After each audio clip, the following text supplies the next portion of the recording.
AP వ్యాప్తంగా కూడా DSC కోలాహలం కొనసాగుతుంది. అయితే ఇటీవల కాలంలో డిఎస్సికి సంబంధించి స్పోర్ట్స్ కోటాలో శాప్ ఆఫీస్ నుంచి కాల్స్ వచ్చాయని చెప్పి ప్రచారం జరిగింది. ప్రస్తుతం శాప్ చైర్మన్ మనతో ఉన్నారు. సార్ ఏంటి సార్ మీ శాప్ కార్యాలయం నుంచి డిఎస్సి క్వాలిఫై అభ్యర్థులకి 10-15 లక్షలు ఇస్తే మీకు పోస్ట్ వస్తుందని చెప్పి ఫోన్ కాల్స్ వచ్చాయని చెప్పి ఒక ప్రచారం జరిగింది.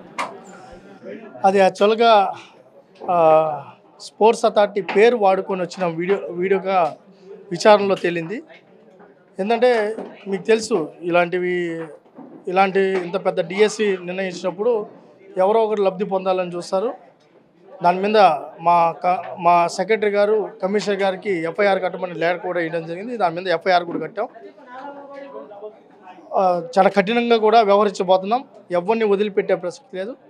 మేము ఒకటే మొదటి నుంచి చెప్పాం, చాలా పారదర్శకంగా ఉంటుంది. నేను కూడా ఇన్వాల్వ్ కాల, మా మంత్రి ఇన్వాల్వ్ కాల. నోటిఫికేషన్ ఇచ్చిన పోస్టుల వరకు తెలుసు, కానీ ప్రక్రియలో కూడా మేము భాగం కావాలి. ఎందుకంటే మా పని అది కాదు. నిజమైన క్రీడాకారులకి న్యాయం చేసే పని ఈ స్పోర్ట్స్ అథారిటీ చేస్తుంది. ఇలా ఎవరన్నా కానీ మీ దృష్టికి కానీ వస్తే, మా దృష్టికి వస్తే వాళ్ళందరి మీద ఎఫ్ఐఆర్లు కట్టించి కటకటాలలో కూర్చోబెడతాం. వదిలిపెట్టే ప్రశ్న. నిజమైన క్రీడాకారులకి లబ్ధి చేకూర్చడమే మా పని. ఇది ఫేక్ వీడియో అని తేలింది.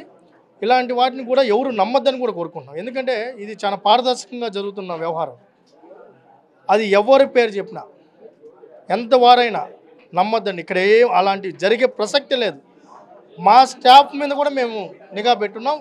అందుకనే ఒక ఛాంబర్ పెట్టి అక్కడ సీసీ కెమెరాలు పెట్టి ఒక పర్ఫెక్షన్ తీసుకొని వచ్చాం.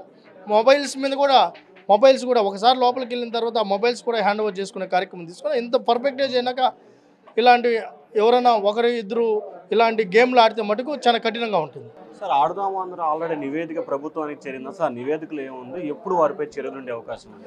నివేదిక ఆల్రెడీ ఎవరైతే అసెంబ్లీలో శాసన మండలిలో ఎవరైతే క్వశ్చన్ లేవనో వాళ్ళకు కూడా కాపీ వెళ్ళింది. దాంట్లో పక్కా ఆధారాలతో కూడా విజిలెన్స్ వాళ్ళు బాగా చేశారు. ఎవరైతే తప్పిదాలు జరిగాయో తన రిపోర్టు కూడా నేను కూడా చదివాను. రిపోర్టు చాలా ఏం జరిగిందో నీట్గా ఇచ్చారు. దాని మీద ఎఫ్ఐఆర్ కట్టిన తర్వాత ఫర్దర్ ఇన్వెస్టిగేషన్ వాళ్ళందరూ వస్తారు. ఎవరెవరైతే ఉన్నారో వాళ్ళందరూ కూడా ఇంకా విచారణకి రావాల్సిన టైం ఆసన్నమైంది. కోటమిరెడ్డి శ్రీధర్ రెడ్డి చంపడానికి ఒక వీడియో వైరల్ అవుతుంది. ఏంటి సార్ అది అసలు?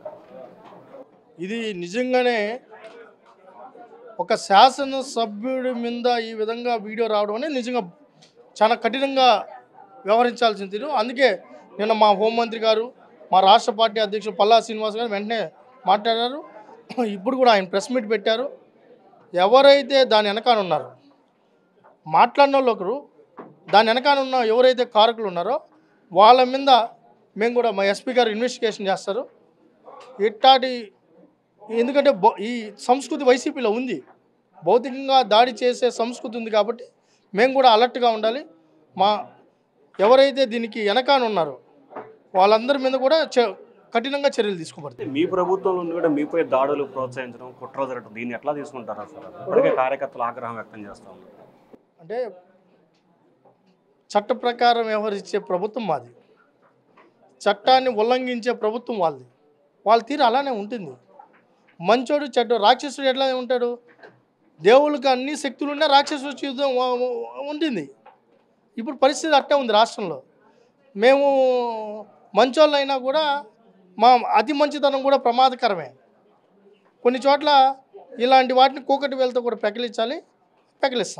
సో ఇది మొత్తం మీద స్పోర్ట్స్ కోటాలో ఎక్కడ అక్రమాలు జరగలేదు. వచ్చిన వీడియోపై పూర్తి స్థాయిలో విచారణ కొనసాగుతుంది. పోలీసు కేసు నమోదు చేసి దర్యాప్తు చేస్తున్నారని చెప్పి శాప్ చైర్మన్ చెప్తున్నారు. Vote studio. For more videos like this, subscribe Big TV channel.